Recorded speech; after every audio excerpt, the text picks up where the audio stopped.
So it's a great pleasure and great honor to have with us tonight Aaron Schuster. It's a great, particularly big pleasure for me. We've been friends for a long time. And yes, thank you, Indigo, for this privilege that I can host my friends on this podium for a number of years. And I will briefly present Aaron. He has a BA in jurisprudence. Very oddly, he started with legal education, then an MA at Leuven University in Belgium, PhD also at Leuven University on the notion of pleasure. And well, this philosophy and psychoanalysis theme already popped up there. He was fellow at the Jan van Eyck Academy in Maastricht, and this is how we met, through the Jan van Eyck Academy. And then he was also fellow at ICI in Berlin, postdoctoral fellow at Cornell University, head of theory program at Sandberg Institute in Amsterdam, visiting lecturer at the academies in Bergen, in Ghent, in Arnhem, in Brussels, visiting professor at the University of Chicago for a term, and then he was the head of the theory program in Moscow, this big new cultural center, VIC, and on the day when the war started in Ukraine, he left his job on the first day, on the same day, and has since been working on projects and editor of Efflux journals, and yes, still has a sort of precarious position. I must mention his participation in a vast number of conferences, and I will mention just two memorable ones in Ljubljana, one on Lubitsch, on the cinema of this greatest Hollywood comedian Lubitsch, and the one on Antisexus, the Platono Antisexus. There are innumerable lectures, workshops. He's a regular contributor to magazines like Cabinet, Frieze, Metropolis. He has written a film script, even, and in all his work, in his writing, one has to particularly point out the absolutely brilliant style, the elegance of putting things, what Lacan called l'éthique de bien dire, the ethics of putting things well. And now, yes, my guests usually hold some prestigious academic positions, and here is a paradox. Aaron's academic career had some promising entry points, but against all odds, it didn't result in a sort of permanent position, a steady academic job. Incredibly, he still has to struggle with precarity despite his most formidable body of work. And against the backdrop of this rather patchy academic trajectory, in the starkest contrast, there stand out at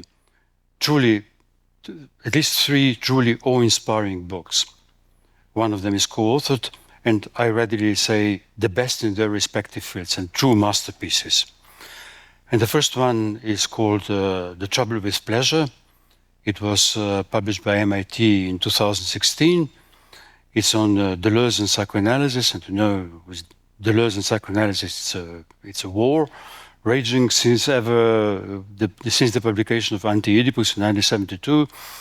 The two irreconcilable fronts on this, and usually the books written on Deleuze and psychoanalysis are sort of partisan books, either Deleuzians trying to show the misguided nature of psychoanalysis, or the Lacanians trying to show that Deleuze didn't get it.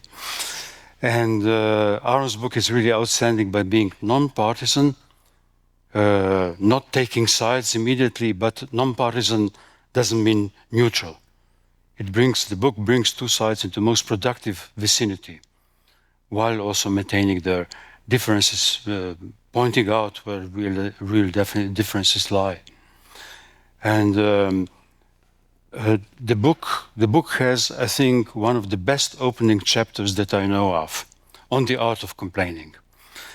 And this is matched by the last chapter of his last book on Kafka, on Kafka's complaints. Then there is the book called Sovereignty Incorporated, 3 inquiries into politics and enjoyment, co-authored by William Mazzarella, Eric Sentner, and Aaron. published by University of Chicago Press in 2020. And I think this is the best autopsy of Trump's first term. And Trump is not directly the topic of this book. The topic is the shift in the very structure of sovereignty, the new form of the obscene power. And Aaron's piece on Jean Genet's balcony, one of the most important theater pieces of the 20th century, a theater piece that somehow foresaw this turn and already displayed this anatomy.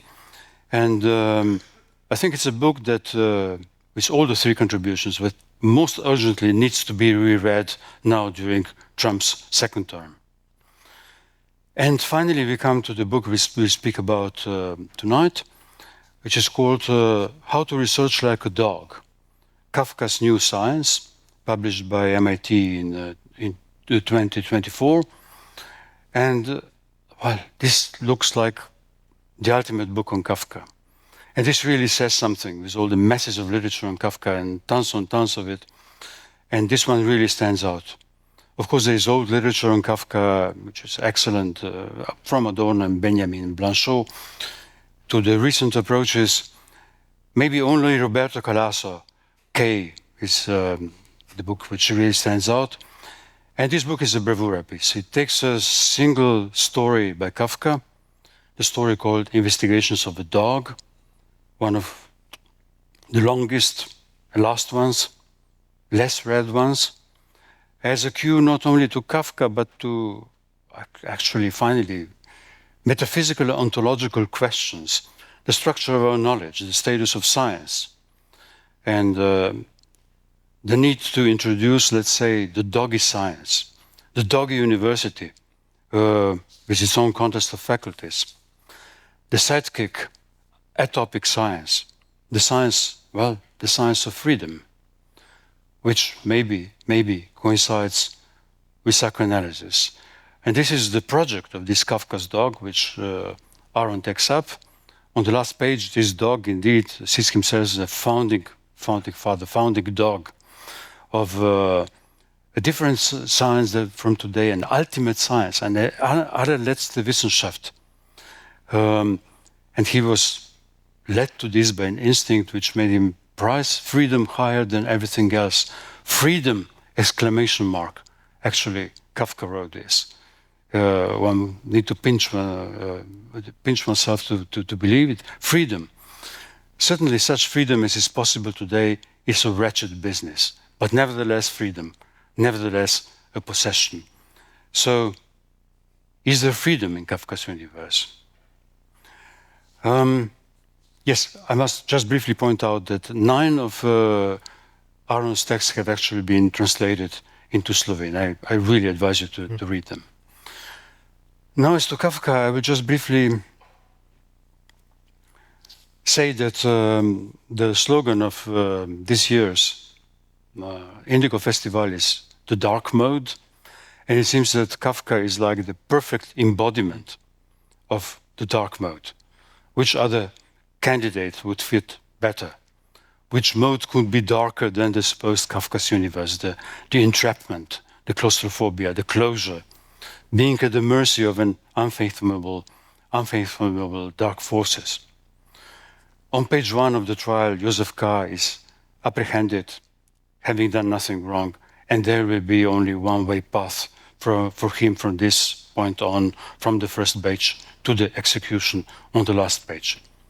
So this is what we understand by the term Kafkaist, which entered the general vocabulary and being sometimes synonymous with Orwellian. But let me quote just Max Brod, his closest friend, to whom we owe, well, the bulk of Kafka's work. Brod, who didn't fulfill his promise to burn up all his papers. Here's how Max Brod describes the occasion of Kafka's first reading of the first chapter of the trial in the circle of his friends. I quote, "When Kafka was reading aloud, his humor came to the fore. Thus, for instance, we, his friends, were seized by an irrepressible laughter when he first allowed us to hear the first chapter of the trial. he himself was laughing so heartily that at some points he couldn't continue reading. Astounding if one bears in mind the horrible gravity of this chapter. So here we had this incredible scene, the claustrophobic gravity of the trial as an occasion for hearty laughter. So can one take the Kafkaesque universe as a universe of comedy? And there's a number of testimonies to this. Kafka's friend Gustav Janusz tells that on many occasions Kafka laughed unstoppably, and he wanted to be remembered as ein großer Lacher, the big laugher. There's a piece by David Foster Wallace called Laughing with Kafka. There's Milos Forman, who, the Czech director, who came to America and was telling of his surprise, where people in America were talking about Kafka as a gloomy existential author of despair, while back on his Czech days, people were laughing at the stories of a man who wakes up as an insect. And you have Deleuze and Guattari, who speak of Kafka as a great joyous laughter. And yes, Freud, when speaking about the uncanny, his famous paper, but das Unheimliche, he mentions that there is just a small step away, that the uncanny is a small step away from the comical, that anxiety and laughter are close neighbors. And it takes just a slight shift of perspective to turn the one into the other. So how can everything be anxiety and guilt, and at the same time, how can everything be joy and laughter? But it would be too easy to say that we have thereby switched from the dark mode to the bright mode. Okay, is it really pure horror versus pure joy? Maybe both depend on inner twists of impossibility. And maybe this rather opens up a space beyond dark mode and bright mode. And perhaps the lesson that one should keep in mind would be Kafka is the author of a parallax view, the shift enabling that one can see by slight adjustment the comedy and the very place of the uncanny, and the prospect of a different future in the very place of despair and entrapment. And let me mention that Laszlo Krasznahorkai, who won the Nobel Prize for Literature today, very much continues in Kafka's footsteps by other means. He's a sort of Kafka of our age. And he has described his own literature as fun in hell. And my theory is that the Nobel Committee feels such bad conscience for not 100 years ago awarding Kafka with a Nobel Prize. So now they're trying to sort of catch up 100 years later as a stand-in, let's say, a stand-in Kafka. So Kafka is the author of the edge, not just the edge of horror and laughter, but ultimately the edge of total closure and an opening, like this freedom on the last page of the Investigations of a Dog. So much for a very brief introduction. Now, Aaron, I leave you the floor. Okay, I'll just jump directly into it, but thank you for that very generous introduction, and it's a pleasure to be here. And if I can say, Ljubljana really feels like a kind of second theoretical home. Okay, my talk tonight is in 4 parts. Each one is linked to a different passage from Kafka's writings.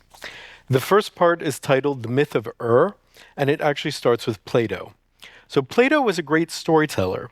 And indeed, with Plato, the borderline between philosophy and literature, between logos and mythos, is already blurred. Plato was the inventor of many myths. The most famous of these is no doubt the myth of the cave. We mortals are like spectators trapped in a dark cave, watching shadows flicker on the wall and taking them for reality, while the burning sun of truth lies outside. It's as if Plato had invented cinema millennia before the advent of cinema. And sometimes great art can do this. It can anticipate, from within its own constraints, another future medium, a form that has not yet been born. Closer to the actual invention of movies, the literary technique of Gustave Flaubert, with its intercutting of shots, zoom-ins, and use of the hors-champ, is said to have anticipated cinematic montage. Sergei Eisenstein, for example, praised in particular Flaubert's cross-montage of dialogues. Now, in a way that's not been so widely noted, Flaubert also anticipated the contemporary era of artificial intelligence and chatbots. Bouvard and Pécuchet is the original ChatGPT. It's the story, although story is no longer exactly the right word, of two bumbling copy clerks with a passion for research, who regurgitate vast swaths of human knowledge without ever understanding a thing. The experimental novel is composed by a tapestry of paraphrases and quotations, providing canned answers for all inquiries, culled from a vast scrap heap of data, the universal library. The difference is that first, Flaubert's generative transformer was trained on a mere 1,500 volumes. That's the number of books he claims to have read in preparation for his encyclopedia novel. And second, Flaubert did it by hand. He personally emulated the work of what we now know is more suited for a machine. This drove him crazy. Okay, but back to Plato. If the myth of the cave serves as a kind of centerpiece of the Republic, the myth of is the grand finale. If the myth of the cave uncannily anticipates cinema, the myth of is the Hollywood blockbuster. Let me summarize the story. Was a Pamphylian soldier who was killed in combat. After laying on the battlefield and then on the funeral pyre, his corpse miraculously revived, and he recounted his astonishing journey to the underworld. Was sent back from the land of the dead as a messenger so that he could reveal to humans the truth of their immortal souls and the cycle of rebirth. Dead souls, he reports, are rewarded or punished for their good or bad deeds, and after this they are led to a massive beam of light stretching across the cosmos. From this galactic ray hangs the spindle of necessity, which is responsible for turning the cosmos. The souls assemble before the three fates, the daughters of necessity, representing past, present, and future. Lots are thrown, deciding the order in which they will choose their new incarnations. All possible lives, human and animal, are laid before them, and the deliberations begin.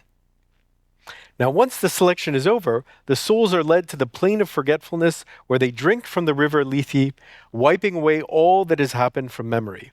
Finally, quote, around midnight there was a clap of thunder and an earthquake, and they were suddenly carried away from there, this way and that, up to their berths like shooting stars. Now, the myth of is arguably the first formulation of the problem of freedom in the history of philosophy. It illustrates that we are responsible for the person that we are because we have chosen our existence. Our lives stem from a primordial act of self-determination taking place in a kind of metaphysical way station prior to the soul's entrance into the world. Quote from Plato, "The responsibility lies with the one who makes the choice, the God has none." This is one of the great statements of philosophical atheism. And what we have in effect is a kind of Platonic existentialism, where existence precedes essence or choice has priority over being.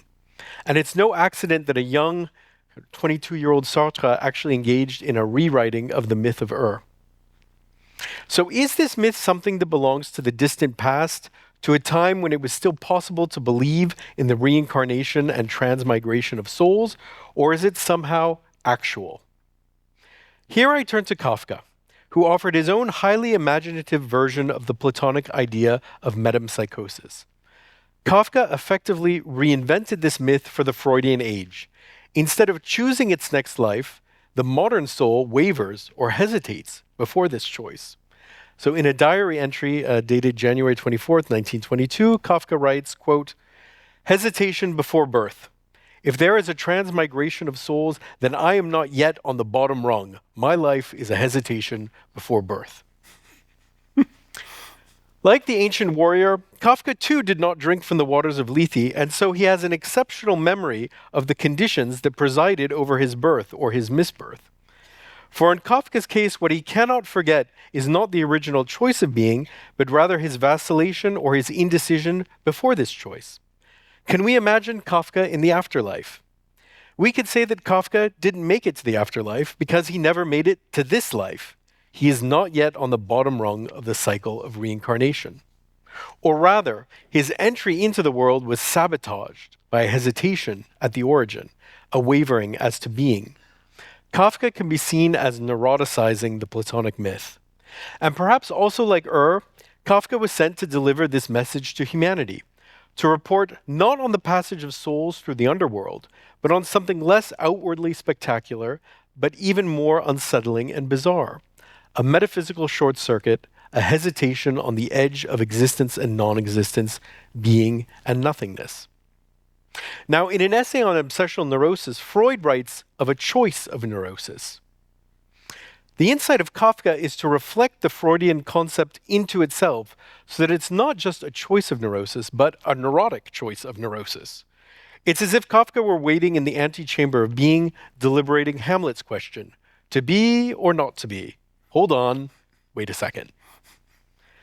The neurotic is not one sort of life among others, like a tyrant, a swan, a nightingale, a lion, an eagle, a male athlete, a craftsman, a monkey, or a recluse. That's the list of choices that is witnessed by And the last one, the recluse, of course, that was Odysseus's choice. And if you had lived through the Odyssey, perhaps in the next life, you would also just want to be left alone. It is rather a fractured disposition, a disposition divided from itself, which could be incarnated in any life form. In the case of Kafka, it happens to be a dog. Now, does not Hamlet's question already imply the insufficiency of the two terms? The alternative of being and non-being doesn't cover the field. To be or not to be are not the only options. There is a murky borderland, or dark mode, if you want, that undoes the metaphysical opposition, wavering precariously between them, neither being nor non-being, but not exactly a third thing either. Lacan called it the unrealized. Perhaps we could call it unbeing, like Freud's unconscious. Now, the neurotic choice of neurosis is one that is not fully actualized, but leaves something in abeyance, unrealized, a tentative, faltering insertion into the world. In contrast, a psychotic disposition would be one that doesn't hesitate before birth, but rejects it altogether, makes the impossible decision not to be. Robert Hinshelwood, a psychoanalyst, recounts the following clinical vignette, quote, "A patient I encountered many years ago told me his identity was not Hamlet, and he wanted his file changed to that effect. We can see that he tried to explain that he was a Hamlet who had decided to question to be or not to be in favor of non-being."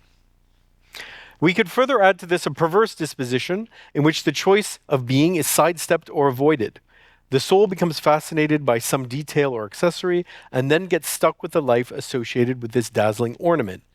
Psychopathology, in other words, affects the very form of choice and not just its content.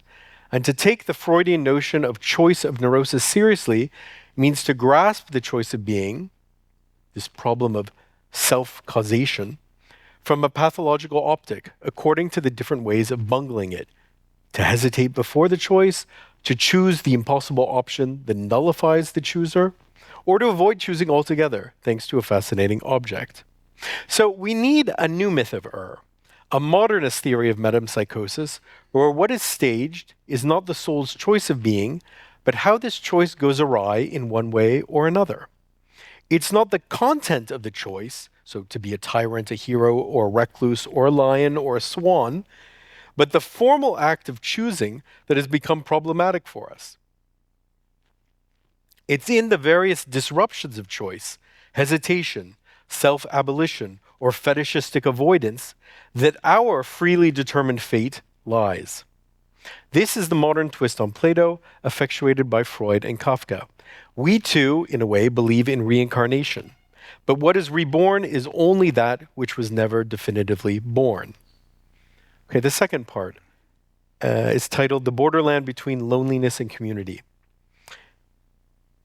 In a diary entry dated October 29, 1921, Kafka writes about the borderland between loneliness and community. The full passage goes, "I have crossed this borderland between loneliness and community only extremely rarely. I've even settled there more than in loneliness itself. What a lively, beautiful land Robinson's Island was in comparison to it." Now, Kafka is often associated with the theme of loneliness. There's a book by one of my favorite Kafka critics, Marthe Robert, titled As Lonely as Kafka. Yet, however lonely Kafka's characters may be, they are never exactly alone. They are always accompanied, as it were, in their loneliness by some odd companion. But this only seems to exacerbate their condition, indeed, to rob them of their loneliness. They cannot even really be lonely. The epitome of this condition is the bachelor. And in Kafka, like in Kierkegaard, bachelorhood is the very condition of creativity and thought. So the paradoxical formula of a bachelor's existence might be stated as follows.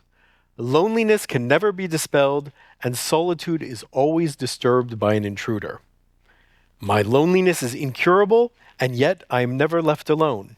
And I'm kind of tempted to say that this is a very good description of today's sort of atomized, virtualized, high-performance society. Somehow my loneliness is incurable, but I'm never left alone. Now, I believe Kafka's phrase, the borderland between loneliness and community, provides a unique and compelling formula for the setting of his literature.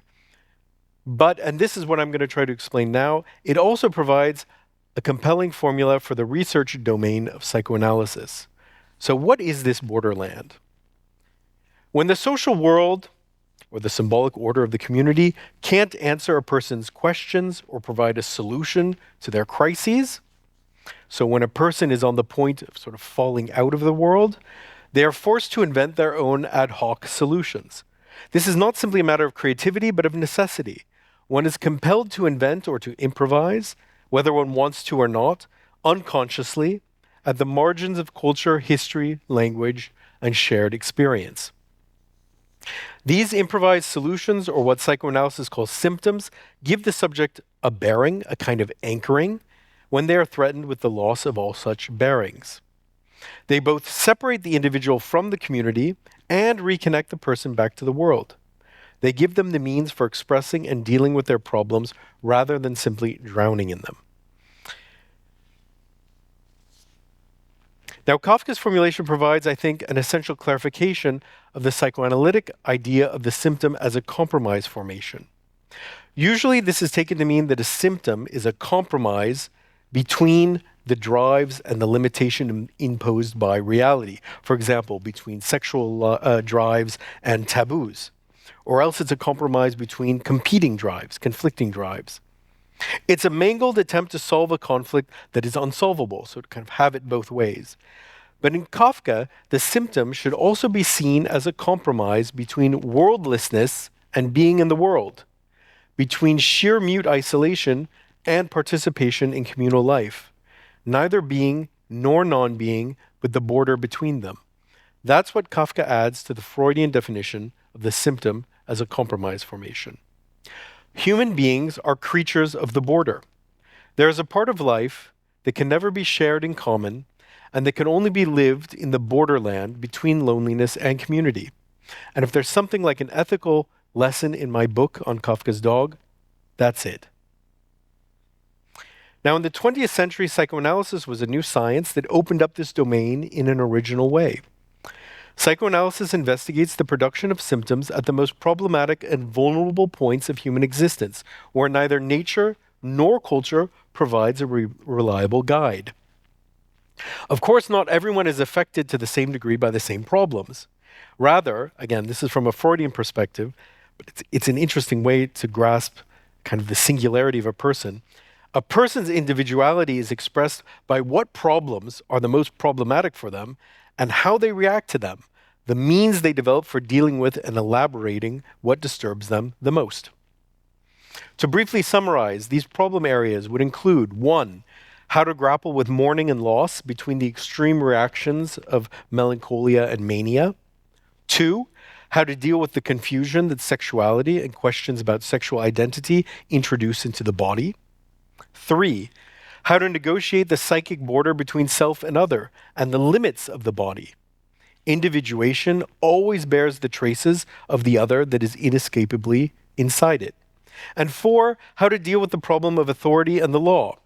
The difficulty is not only accepting the restrictions imposed by the law, but the tangled emotional investment in figures who are meant to embody authority and thus to direct one's desire.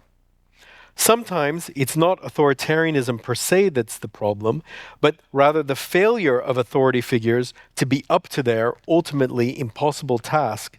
That's the most painful thing. Law, sexuality, embodiment, and authority in the law, these are problems to which there is no definitive or correct solution, but which demand a subjective act of invention in the margins of the instructions, or if you want, the kind of how-to manual that's provided by family, society, and history. A manual that is itself necessarily muddled and contradictory. What psychoanalysis does is to create an artificial space, a kind of borderland within culture, wherein subjects are not enjoined to seek a better integration into society, but can explore and investigate their oddball solutions, their own singular borderlands.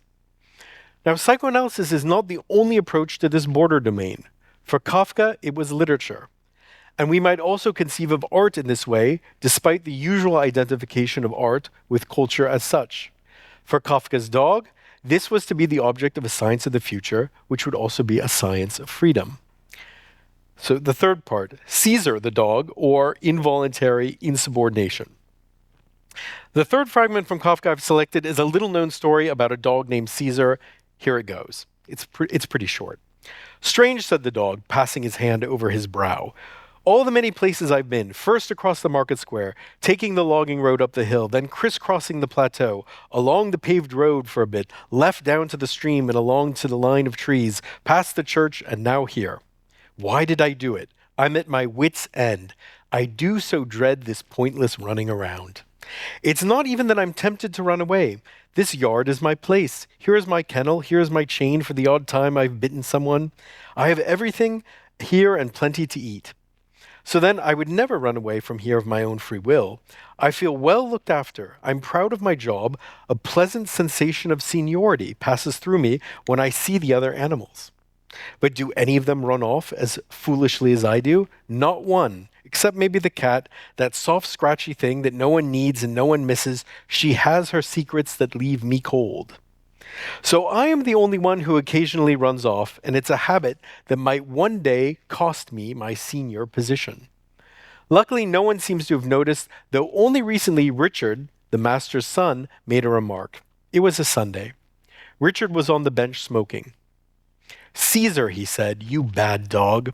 Where were you this morning? I went looking for you at 5 o'clock, and I couldn't find you anywhere. It wasn't till 6:45 that you got in. That's a serious dereliction of duty."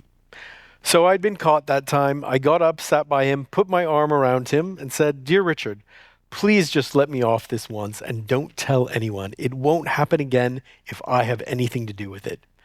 And for all sorts of reasons, despair at my own nature, fear of punishment, emotion at Richard's kindly expression, joy at the absence of any tool of punishment, I wept so much that I wet Richard's jacket, and he shook me off, saying, "Lie down." So then I'd promised betterment, yet today the exact same thing happens again, and I was gone for even longer.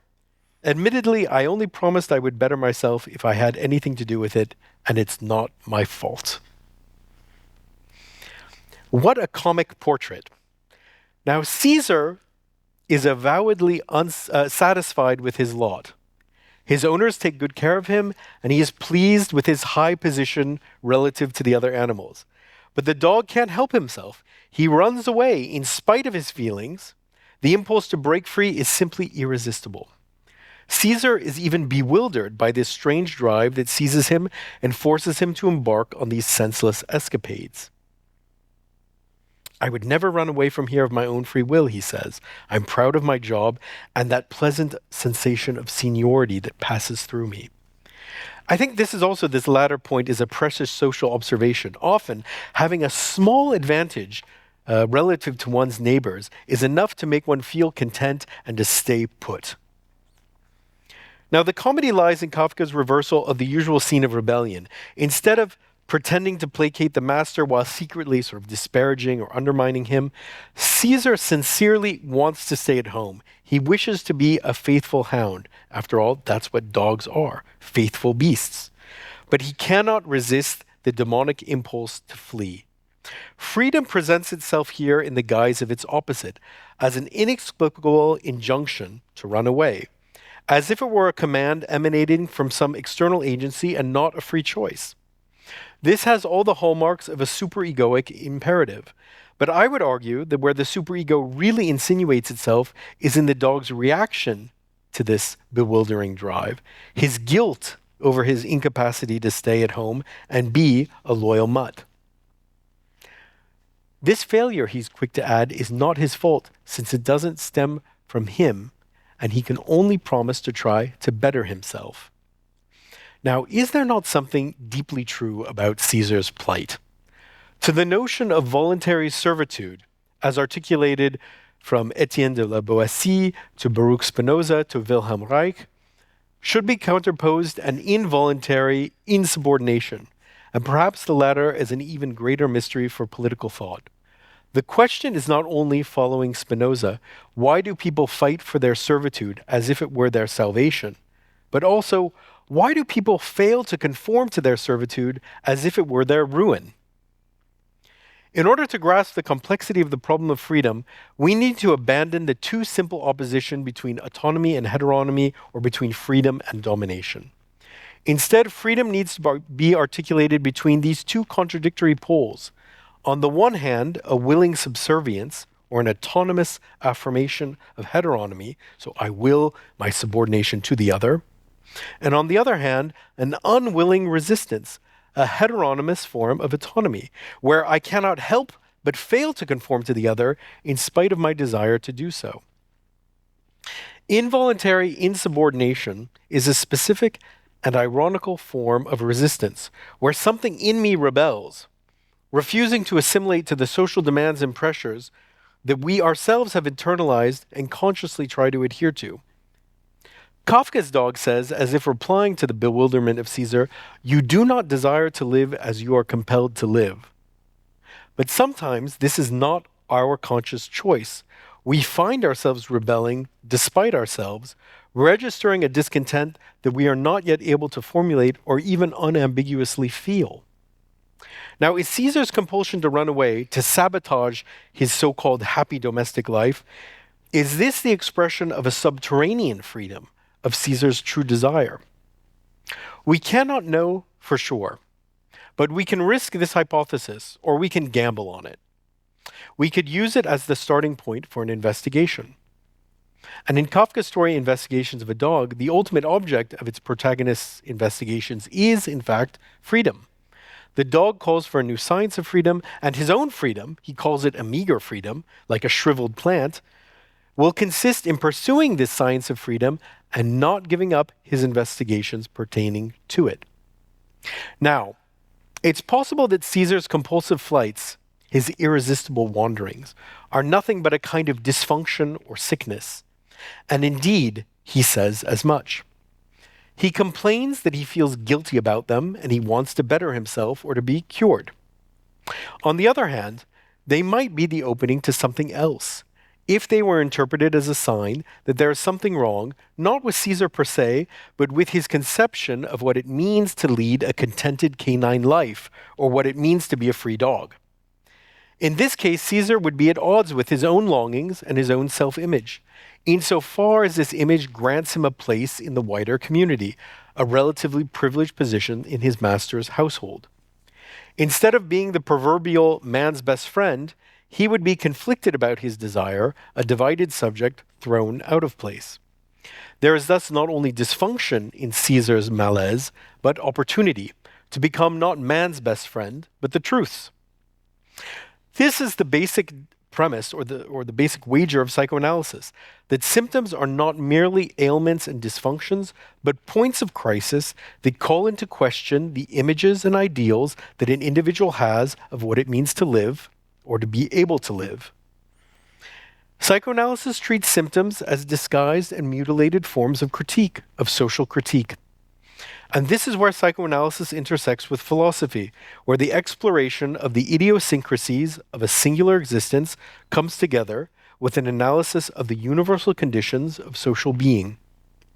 In the symptom, there is a furtive and even unwanted freedom. Or rather, the kind of investigation that's proposed by psychoanalysis is one in which there is posited an unwanted freedom at work in forms of psychic misery and despair. These sufferings are treated not merely as conditions imposed on us, as if from the outside, but as constructions of our own making, the products of our torn and twisted souls. Or to refer back to the myth of they are the products of our botched choice of being. So on some level, a mental illness is something that one does to oneself. There is a kind of self-causality involved, which makes it something other than just a sickness to be cured or a deficiency to be remedied. This is not about culpabilization. So it's your fault that you're ill, that you're failing, that you're unable to perform or to live. It's not about culpabilization, but about shifting perspectives on what we mean by mental illness. What we take to be illnesses are solutions that we have unconsciously invented to deal with certain problems. And the real challenge lies in trying to understand what problems a person is addressing or trying to solve with their symptoms. Indeed, there is something inventive in our pathologies, which are not only private affairs, but deeply intertwined with the contradictions and fault lines that mark social life. We are dealing here with a peculiar space, that of neither the individual nor society, but again, the borderland between loneliness and community, or between worldlessness and being in the world. And Kafka's ultimate lesson might be stated like this, to kind of grasp the sort of paradoxical thinking of Kafka. We human beings are self-domesticating animals, the wild and ever-resourceful architects of our own cages. But paradoxically, it's the very wildness of our self-domestication that points to a freedom that remains untamed. This is why our investigations into freedom are both indispensable and hopeless. And the last section, briefly, is called the Atopia of Philosophy. And for my last passage from Kafka, I will draw on his most accomplished dog story, Investigations of a Dog. The dog theme really does run through Kafka. It's a rather weird angle by which to try to reread his work. But I assure you, there are many dog references throughout Kafka's work, and it was somehow a very important sort of signifier word for him.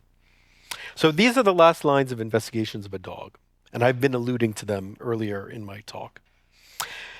The dog says, I could not pass even the most elementary scientific exam set by an authority.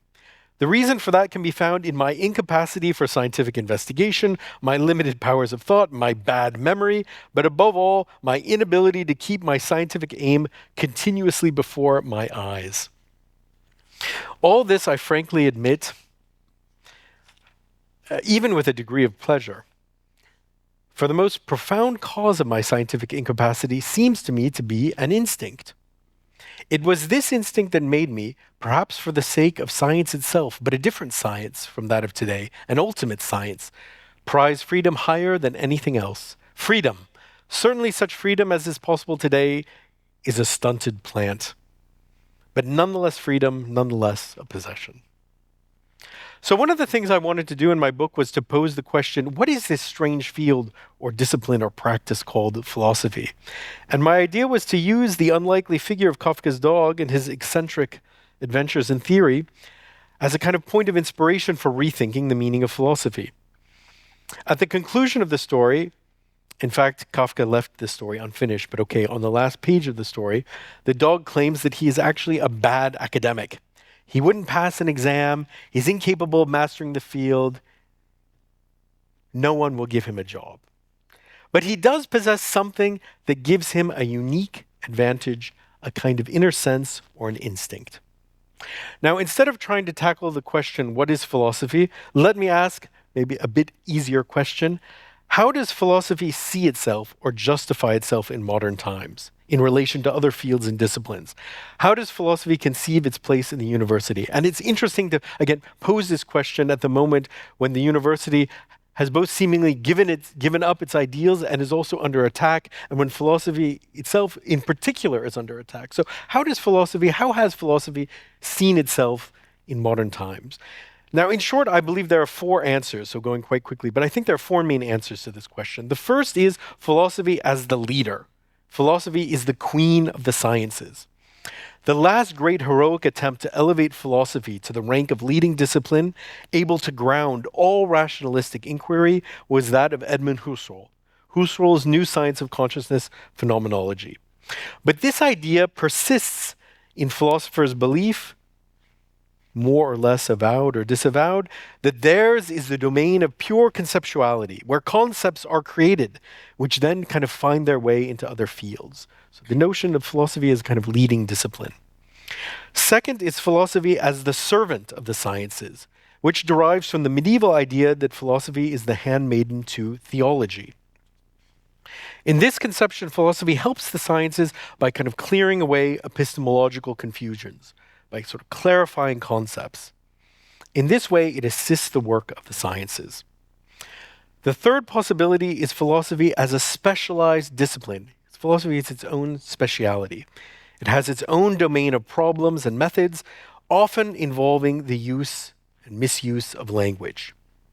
In this case, philosophy neither leads nor serves, but emulates the sciences. And this is the idea that largely animates Anglo-American analytic philosophy. Lastly, philosophy can conceive of itself as a consultant, which possesses knowledge or special wisdom that can be useful for solving problems of a societal nature, for example, applied ethics. So the leader, the servant, the specialist, or the consultant. This is the language one must use in order to function institutionally. If you want to justify your project or to make a philosophical career, you need to refer to one or more of these positions. However, cutting across these has always been another, stranger position, which has historically gone by different names: the gadfly, the fool, the ironist, or indeed the dog philosopher or the cynic. And when Socrates confronted his fellow citizens in public, they would complain of how he stuns or shames them, that Socrates cannot be pinned down or placed. He's unplaceable, atopos. Philosophy is the agent of atopia. I will conclude with a polemical point regarding Kafka's reception. Practically no one would say that Kafka is a utopian author, although there are some utopian moments in the dog story, like when the dog imagines floating with the pack to the lofty realm of freedom. And I will mention that Frederick Jameson saw the destiny of art in Josephine the Singer or the Mouse Folk as utopian. But okay, that's another story. Utopia means no place, but it has also taken on the meaning of good place, a place that's too good to be true. But I don't think Kafka should be read as a dystopian author either, the chronicler of the nightmare world of bureaucracy, capitalism, and the state, although he is also surely that. Kafka is neither a utopian nor a dystopian author, but an atopian one. Like the dog says, I'm a bad scholar. I have no head for science, but I do have an instinct for freedom, or what he elsewhere calls a nose for the gaps. I can sniff out the non-place and make it into an object of investigation. And what we need are new ways to approach and to reinvent this utopia. Not the leader, the servant, the specialist, or the consultant.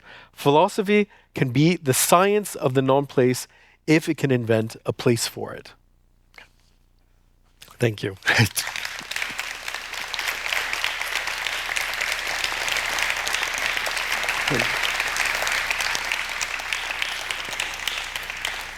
Great, Aaron. This was great. You summarized some of the best points in the book, but there's a lot more in the book. There's a lot more.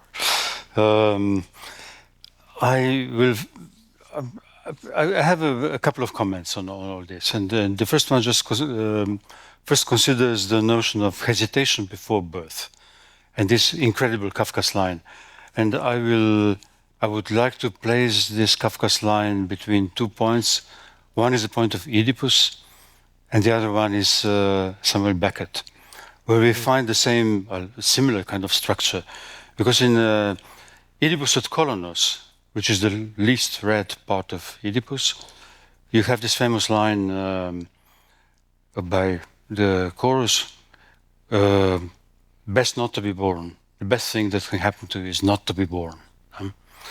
And it's a line which you have commented on amply in the first book. And of course, how can one have the choice of not to be? Where would one be placed? In what position to decide whether to be or not to be? There's an impossible point of enunciation. And Freud took this up, but not Sophocles' version, but he took up in his joke book. He takes up the comment by a satirical newspaper. I read from Freud, never to be born would be the best thing for a mortal man. But, adds the comment in the Fliegende Blatt, in the satirical newspaper, this happens to scarcely one person in 100,000. So best would be not to be born, but we're not that lucky. I mean, only one in 100,000 can be that lucky. So there's this ultimate complaint, the ultimate complaint of having been born at all. And spoken from this impossible point of choice. And it's unerasable, it's irreparable. We can bemoan, lament all other ills, but not this one, because we have already been born.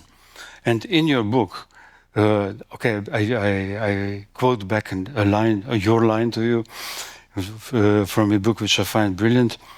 You say, the train is late, best not to be born. Unpaid bills, best not to be born. I accidentally murdered my father and slept with my mother, best not to be born. Okay.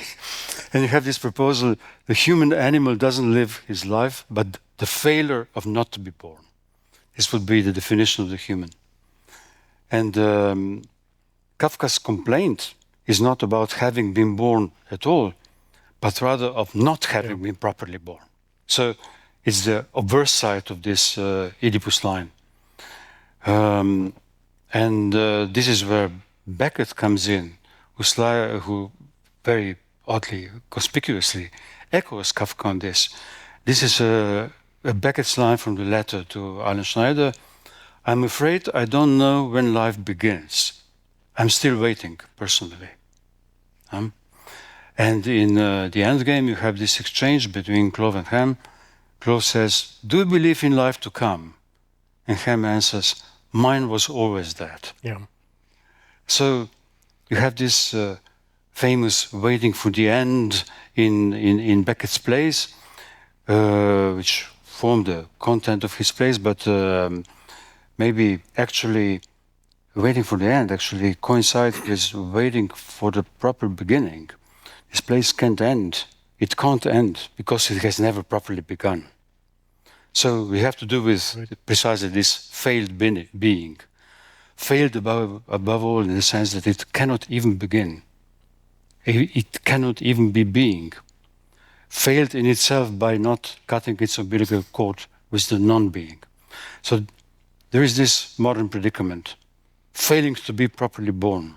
So the classical topos, the Oedipus topos, was to bemoan our existence, best not to be born, and the modern habitus has this in it. We haven't even managed that. We haven't even committed the original sin of existence. We haven't been properly born. So, from Oedipus to Kafka to Beckett, I mean, there's a larger line behind this hesitation before birth. Okay, this is my comment. Yes, it's interesting. I mean, in a way, let me start by saying, I think Beckett is kind of inconceivable without Kafka. Yeah, in some sense. I agree. And look, the problem in reading Kafka, typically, or a kind of standard interpretation is that Kafka's works are somehow about transcendence. So the unreachable law, the castle on the hill you can never gain access to. There's always some kind of mysterious transcendence. But this is I think is an incorrect reading. That the problem in Kafka is not so much transcendence, but the failure to achieve or to enter into immanence in the first place. So Kafka will also say something like, in a letter to Max Brod, he'll say, you desire the impossible, meaning that you're already somehow kind of well situated in the world, you're married, but you want something else. You want something kind of impossible, something beyond. And he says, but for me, the possible is impossible. I can't even attain the position which you easily occupy. So I think one of the kind of sharpest formulations of this is this idea of the hesitation before birth. I didn't even enter into the cycle of rebirth. There's something sabotaged at the origin. Now, the relation between Beckett and Kafka is quite interesting. And Beckett actually comments on Kafka in just a few places, just very small comments. But he says something, it's quite interesting to think about. He actually, in some way, criticizes Kafka, or he says, what fascinates me about Kafka is that his characters have a kind of serenity to them, and that the literary forms he uses are classical forms. And it's true. I think one of the things that marks Kafka out of the literary avant-garde, of like literary modernists, is that he's a real classicist with form. What did he write? Parables, fables, myths, that he kind of leaned on kind of these universal forms that kind of the culture transmits. He was not a great kind of formal innovator, unlike Joyce, for instance, or Beckett. There's something very classical in his writings. And if I remember, Beckett says something like, the form is not shaken by the experience it conveys. And Beckett also says, for Kafka, the consternation, the problem is contained in the form, is in the form. And for me, it's behind the form, because the form is breaking apart. And that's Beckett's great sort of, let's say, literary sort of invention, that the language itself is kind of pulverizing, falling into dust. His characters are disintegrating. Kafka's characters are not in the same way. But Kafka does something, so what I think Beckett doesn't quite recognize or understand, Kafka does something that's, I think, equally or maybe even more radical. He transforms these ancient forms, and he turns them into the carriers, the transmitters of a certain opacity or a certain silence. And if you look at Kafka, he was kind of very systematically rewriting mythological traditions, primarily the Jewish tradition and the Greeks. But he was going through and rewriting all these characters, but rewriting them in such a way that all of a sudden these characters are kind of lost in their own myths, lost in their own traditions. They become what I would say they become neuroticized. And in this way, Kafka sort of updates this kind of mythical tradition for the Freudian age. And he turns tradition itself into something that's weirdly intransmissible. That's the kind of Kafkian parable. But indeed, okay, one other quick comment. Yes, the kind of metaphysics, if I can put it this way, I'm attracted to, I mean, we share this very much, to put it very simply, is the idea of, the question is not why is there something rather than nothing, but something is somehow a failed nothing. Something is a failed nothing. In more existential terms, one doesn't live one's life, but one lives one's failure not to be born, in the sense that there's a kind of dialectical screw or kind of negativity at the origin. Okay, I'll stop there. One could. Okay, I have another comment on the choice of neurosis. Freud speaks about the choice of neurosis, which is coterminous with this possibility of hesitation before birth. Let me choose my own way. I choose my own pathology. You are responsible for your pathology. Pathology means that you are ruled by some force that you cannot master, but actually you're responsible for your pathology. Now, you have the Freudian clinic. You have three choices, basically. I mean, if you follow Freud, there's neurosis, there's psychosis, and there's perversion. I mean, there are three basic structures that you can choose from, basically. Okay, within neurosis, you have hysteria, you have the obsessional neurosis, to dialects, etc. My question is, I have two questions regarding this. First, does this still hold? I mean, can we in present times still stick to this Freudian choice, or three-way choice of psychic pathologies to choose from? And my second question is, what would be the psychic form, or the form of subjectivity which would correspond to today's version of capitalism, the sort of late capitalism? And there I have, this theory, I have spoken about this on a number of occasions, that rather than neurosis, psychosis and perversion, we maybe have, I mean, this is an empirical observation, this affective surplus of depression and rage. Either depression or rage. And depression, exhaustion, burnout, etc., on the one hand, and inarticulate rage on the other hand. But maybe they are two sides of the same coin. That depression is actually rage which got stuck in the throat. and which immobilizes, which paralyzes. No? And then you have, as you can see, in all these new forms of populism, it's actually canalizing the rage. No? Canalizing the rage. So the excess, the affective excess of depression and rage are maybe determining the field, the field of current options of subjectivity, rather than the old Freudian, the old-fashioned looking Freudian structures of neurosis, psychosis, and perversion. So, what would be your thought on this? So, honestly, I don't know. I can say just a few things, though. First, to back up, what I think would be a really interesting philosophical project, probably I won't do this, but one could really construct a sort of history, philosophical history of this idea of choice of being. I just briefly sketched this in the book, I mean, in a few pages, but that could be a whole study of its own. And that would start with Plato and the myth of Ur, and it would run through modern philosophy from Kant, Schelling, Schopenhauer, Hegel, throughout German idealism, coming to Sartre, existentialism, and it's Freud, and I think Kafka, who gives a very interesting twist to this story by turning it into a kind of this choice of pathology. And again, the point I want to underline is I think the modernity of Freud, which is really in some way brought out by Kafka, is the idea that it's no longer the content of the choice that's important, but the very form of choosing has become problematic for us. So it's expressed in pathologies of choice. Again, hesitation, self-abolition, fetishistic disavow, just I'm not choosing. Now, if we leap from that to the question of like a diagnostics of the present, maybe instead of giving a diagnostic of the present, I can make some kind of preliminary remarks.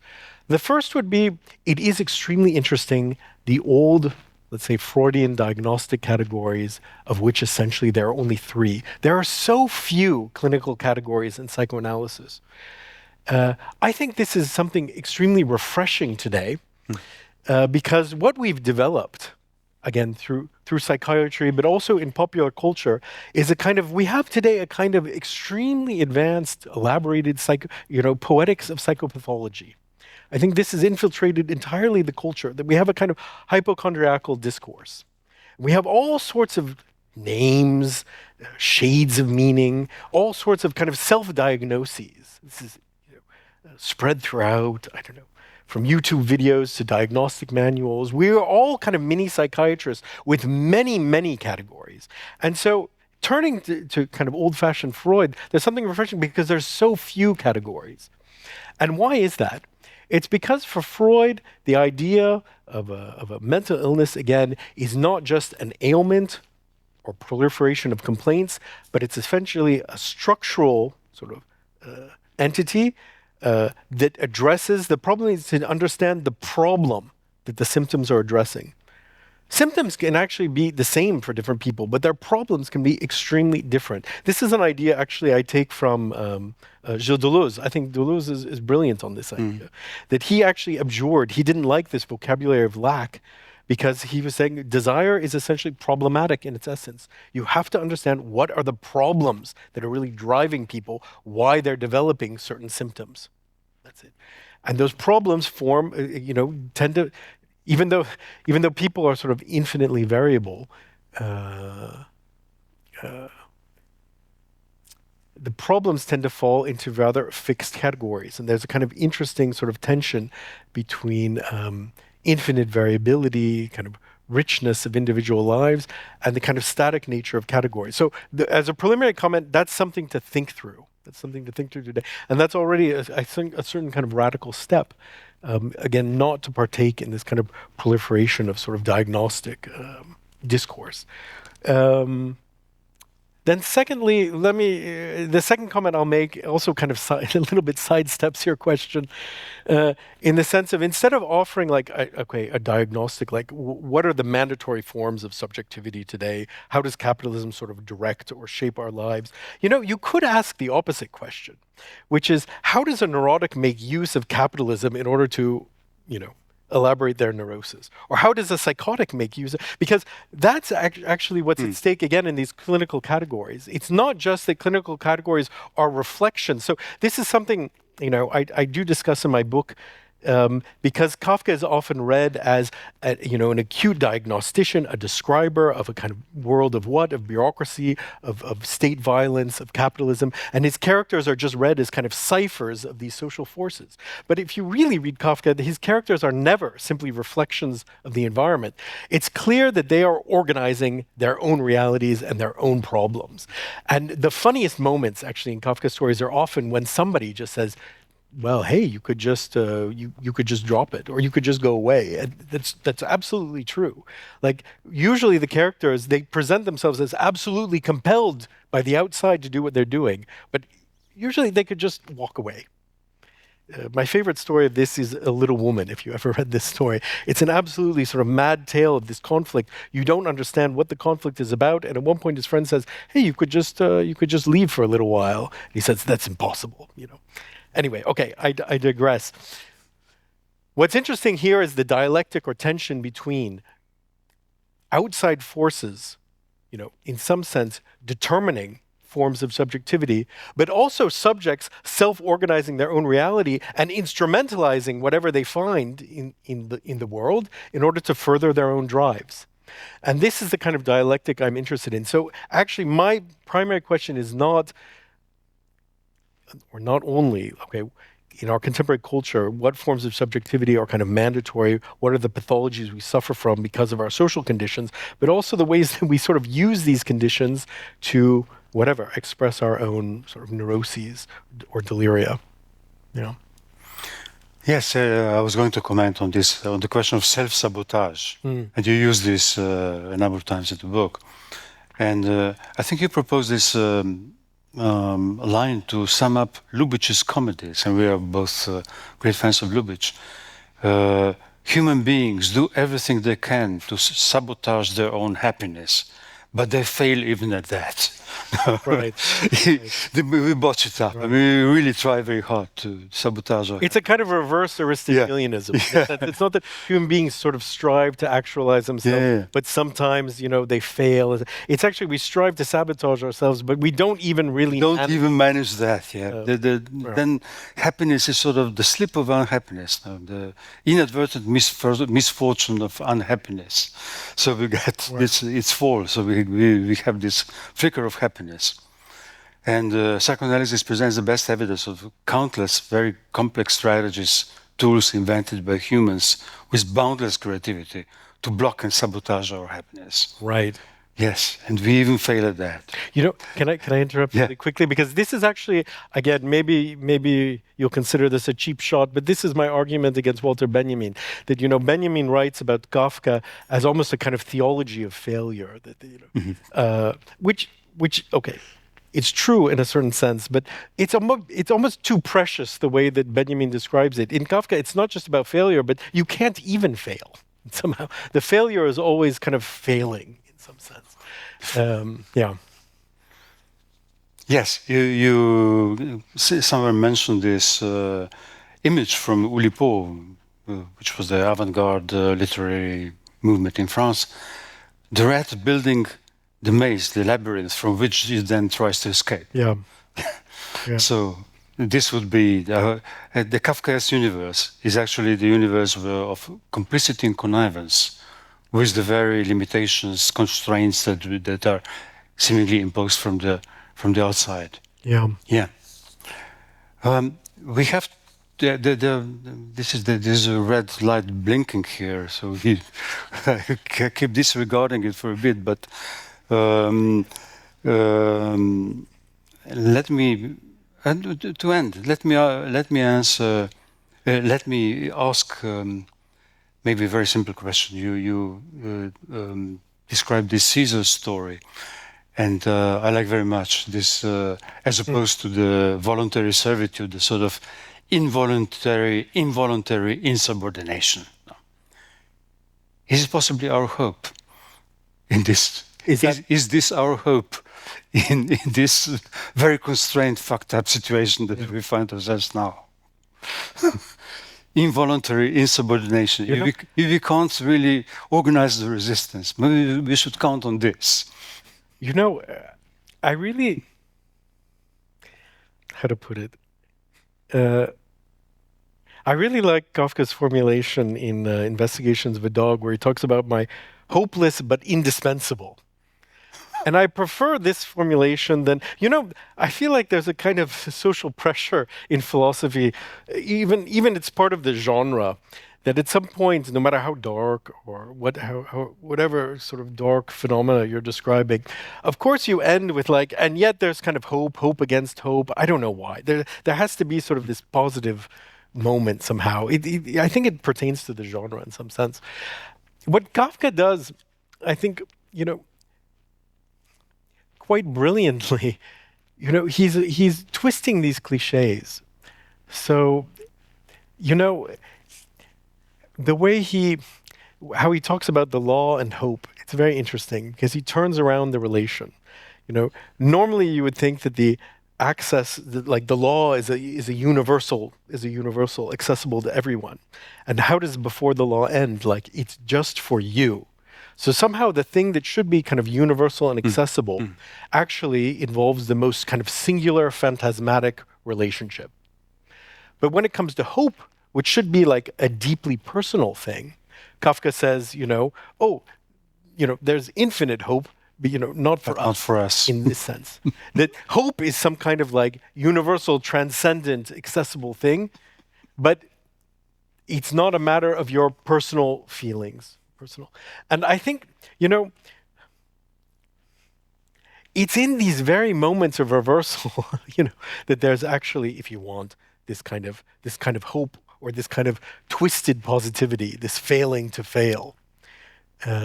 But I have to admit, I'm not so interested. I try to resist. I don't know what. Maybe I dismiss too easily as a kind of genre game of in the end. Yeah, okay, that's our hope. I mean, I don't know. One doesn't need me to. Certainly don't need me or anybody else to tell you what you need to hope for or not. So.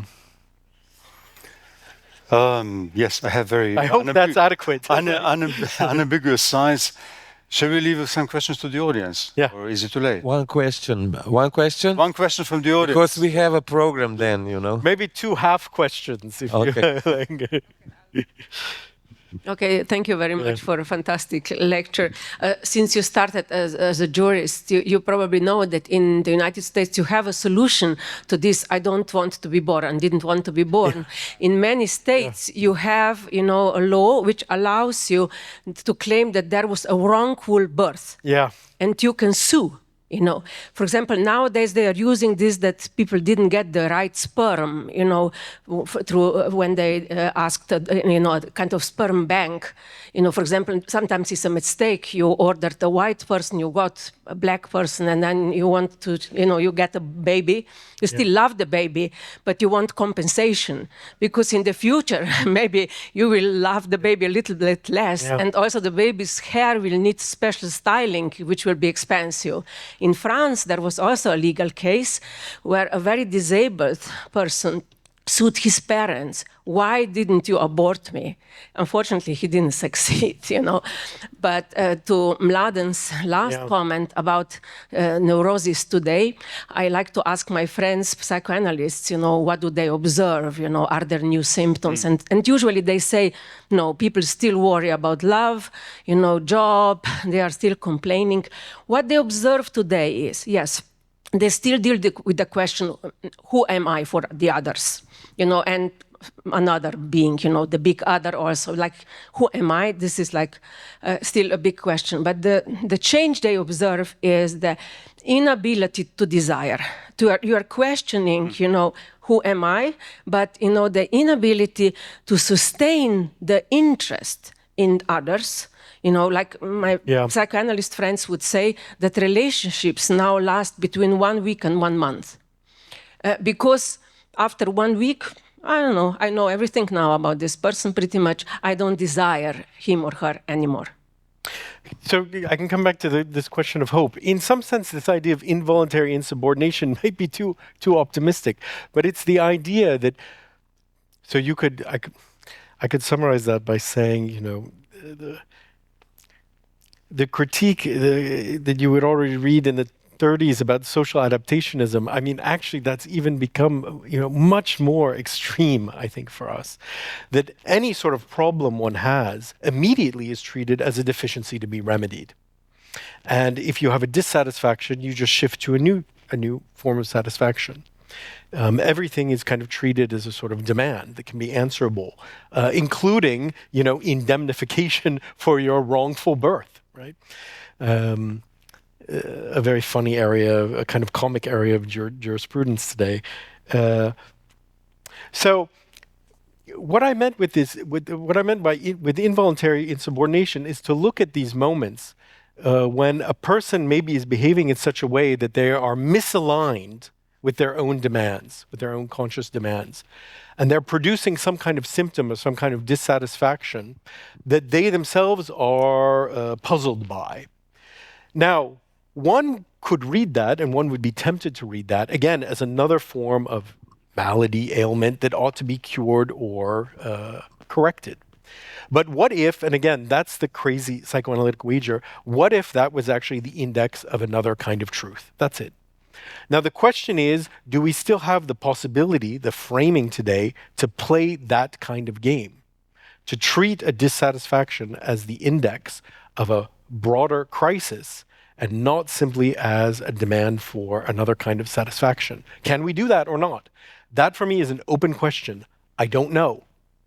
Maybe, who knows? Maybe something new will come along. Maybe there will be a new, that will somehow raise this idea of what I'm calling this borderland space. But certainly today, there's more and more pressure to foreclose that space. Precisely because anything going wrong is simply something to be corrected according to means that we more or less already have. So that space for invention, again, at this kind of margins, at the margins of culture, society, we're losing our sense for that. And that's why I kind of make this plea for what would be the discourse that could hold open a space for that? Will it be psychoanalysis? I don't know. Could it be philosophy again, as sometimes in some points in history it was? Or will it be another cultural formation? My optimism would be that something always turns up, in a way, to frame that space, because in a way it's ineliminable. Because there's a kind of inherent impasses, problems that pertain to our culture, even if we pretend that actually all these problems can be done away with or perfected. Okay. On this note, Let's Aaron, have thank you very hope. much. Thank you, Aaron Schuster and Mladen Dolar.